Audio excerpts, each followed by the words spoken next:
Larry Hoover's sentence commuted by Donald Trump. What you need to know. In 2025, a major decision stirred both controversy and conversation across the nation. Larry Hoover, once a feared leader of Chicago's notorious Gangster Disciples, had his federal prison sentence commuted by former President Donald Trump. This moment marks a complex chapter in the story of crime, punishment, and redemption. Larry Hoover's background and criminal history. Larry Hoover was sentenced in the 1970s by an Illinois court to up to 200 years in prison for murder. At the time, many believed this sentence would end his reign as a Chicago gang leader, but prosecutors say Hoover's influence only grew from behind bars. Even while incarcerated, he was accused of directing the Gangster Disciples, one of Chicago's most powerful street gangs. Members called him their king, and those who disobeyed faced brutal consequences, sometimes up to murder. By the 1990s, Hoover faced additional federal convictions related to drug trafficking and running a criminal enterprise from prison. As a result, he was sent to a supermax prison, a highly restrictive federal facility where he was serving 6 life sentences. The federal sentence commutation. On May 28, 2025, after years of lobbying by supporters, including celebrities, former President Donald Trump fully commuted Larry Hoover's federal sentence. This means Hoover's federal prison sentence was reduced to time served, but his state sentence remains unchanged. The state sentence still keeps him behind bars in Illinois, with a projected parole date not until 2062, when Hoover would be 111 years old. So while the federal commutation is significant, it does not mean Hoover will immediately walk free or return to Chicago's streets. Why did Trump commute Hoover's sentence? The commutation came after persistent efforts by Hoover's legal team and public advocates. Among the most vocal supporters was the entertainer Ye,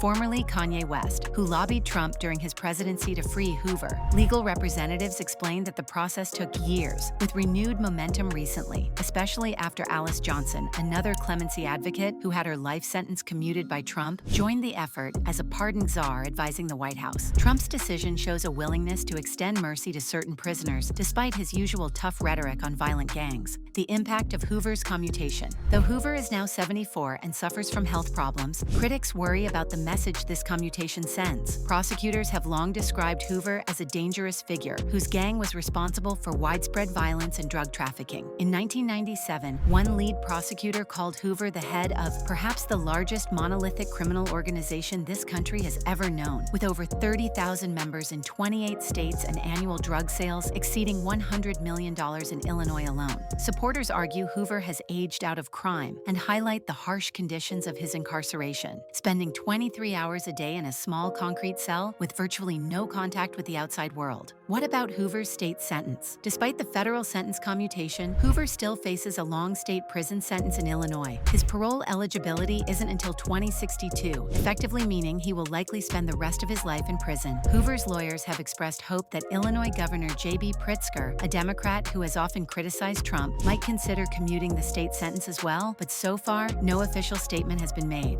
Broader context and reflection. The story of Larry Hoover highlights the complicated balance between justice, punishment, and mercy. On one hand, Hoover's past crimes and leadership of a violent gang have had lasting, devastating impacts on Chicago and beyond. On the other, his advocates emphasize rehabilitation, age, and humanity in considering clemency. This decision by former President Trump adds to ongoing debates about criminal justice reform, presidential clemency powers, and the path to redemption. Public reaction and controversy explained. The decision to commute Larry Hoover's federal sentence sparked a wide range of reactions from different parts of society, reflecting the complex and often polarizing nature of criminal justice issues. Supporters and advocates for reform. Many advocates for criminal justice reform saw the commutation as a positive and hopeful sign. They argued that Hoover, now 74 years old and in poor health, had served decades in prison, much of it in extreme isolation at a supermax facility. These supporters believe in the possibility of rehabilitation, that people can change over time and deserve a second chance, especially after decades behind bars. Some also viewed the commutation as a reflection of the need to address overly harsh sentencing laws and to provide mercy to aging inmates who no longer pose a threat to society. On the other hand, critics, including law enforcement officials, prosecutors, and victims' advocates, strongly opposed the commutation. They highlighted Hoover's deep and violent criminal history as the leader of the Gangster Disciples, a gang involved in widespread drug trafficking, violence,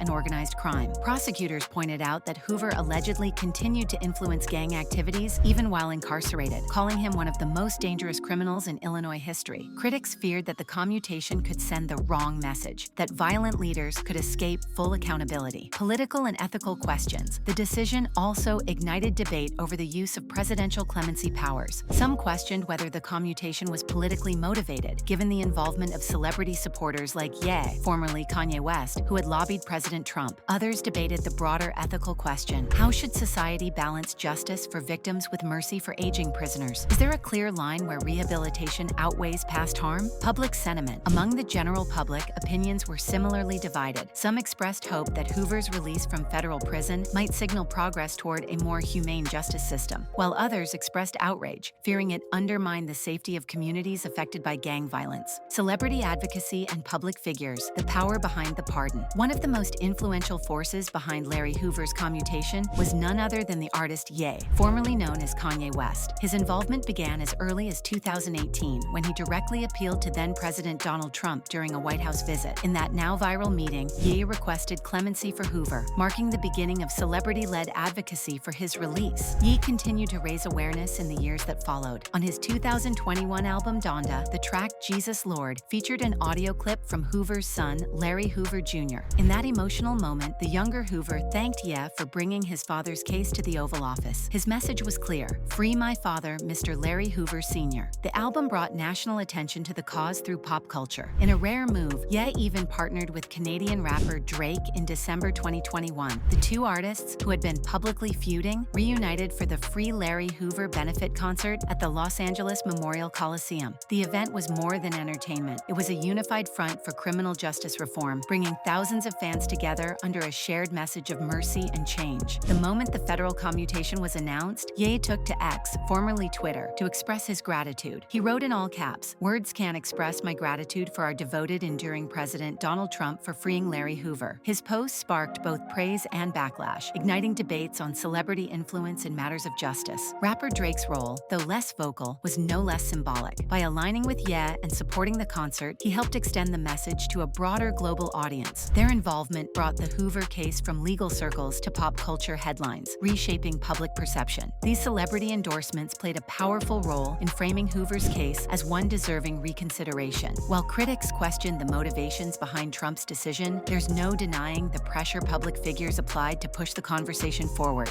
Family speaks out. Hope, pain, and redemption. Following President Donald Trump's commutation of Larry Hoover's federal sentence, his family expressed a mix of relief and cautious hope. His wife and son described the moment as overwhelming and said it had been a long time coming. They emphasized that Hoover deserves a second chance and could be a positive force in the community if allowed to return. Although Hoover remains at the ADX Florence Supermax prison in Colorado and couldn't be contacted immediately, his family's focus has now shifted to the state sentence he still faces. With parole not possible until 2062, they are urging Illinois Governor J.B. Pritzker to consider clemency. He's done the work of transformation, said Hoover's son. Former prosecutor Ron Safer, who led Hoover's 1997 federal case, disagreed, arguing that the severity of Hoover's crimes warranted continued imprisonment. Meanwhile, a spokesperson for Governor Pritzker stated that clemency decisions lie with the Illinois Prisoner Review Board. As Hoover remains in prison under his state sentence, the conversation continues about accountability, second chances, and what justice truly means in America. For now, Larry Hoover's story remains a powerful reminder of the complexity of crime and punishment in our society.